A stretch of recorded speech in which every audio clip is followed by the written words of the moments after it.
నమస్తే friends. Kuwait general civil aviation authority తాజాగా ఒక కీలక నిర్ణయం అయితే తీసుకుంది.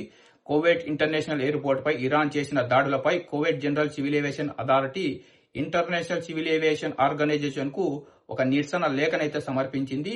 ఈ లేఖలో కువైట్ ఎయిర్ స్పేస్ మరియు కువైట్ ఇంటర్నేషనల్ ఎయిర్పోర్ట్ పై జరిగిన దాడులను తీవ్రంగా ఖండించింది. ఈ దాడులు అంతర్జాతీయ సివిల్ ఏవియేషన్ నిబంధనలకు పూర్తిగా విరుద్ధమని Kuwait general civil aviation authority అయితే పేర్కొంది.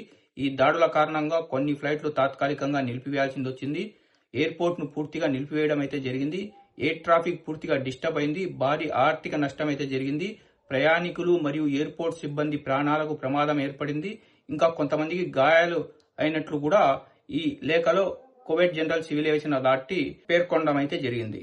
ఇంకా అలాగే Kuwait general civil aviation authority ఈ లేఖ ద్వారా ఇంటర్నేషనల్ సివిల్ ఏవియేషన్ ఆర్గనైజేషన్ కు ఏం కోరిందంటే ఇలాంటి సంఘటనలు మళ్లీ జరగకుండా చర్యలు తీసుకోవాలని, ఎయిర్ స్పేస్ మరియు సివిల్ డిఫెన్స్ ను రక్షించాలని, అంతర్జాతీయ భద్రతా ప్రమాణాలను అమలు చేయాలని కోరడం అయితే జరిగింది. కువైట్ ప్రభుత్వం స్పష్టంగా ఏం చెప్తుందంటే తమ భద్రత మరియు సార్వభౌమత్వం మరియు ఏవియేషన్ ఇన్ఫ్రాస్ట్రక్చర్ ను రక్షించడానికి అవసరమైన అన్ని కీలక మరియు భద్రతా చర్యలు తీసుకుంటామని హెచ్చరించడం అయితే జరిగింది.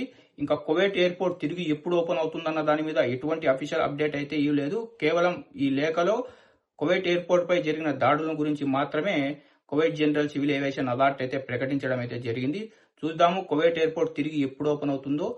మనం గత 2 రోజులుగా చూసుకుంటే గల్ఫ్ కంట్రీల మీద కొద్దిగా దాడులు అయితే తక్కువ జరిగాయి. ఖచ్చితంగా త్వరలోనే కువైట్ ఇంటర్నేషనల్ ఎయిర్పోర్ట్ కూడా తిరిగి ఓపెన్ అయితే అవుతుంది. ఆ అప్డేట్ వస్తూనే నేను మీకు తెలియజేస్తాను.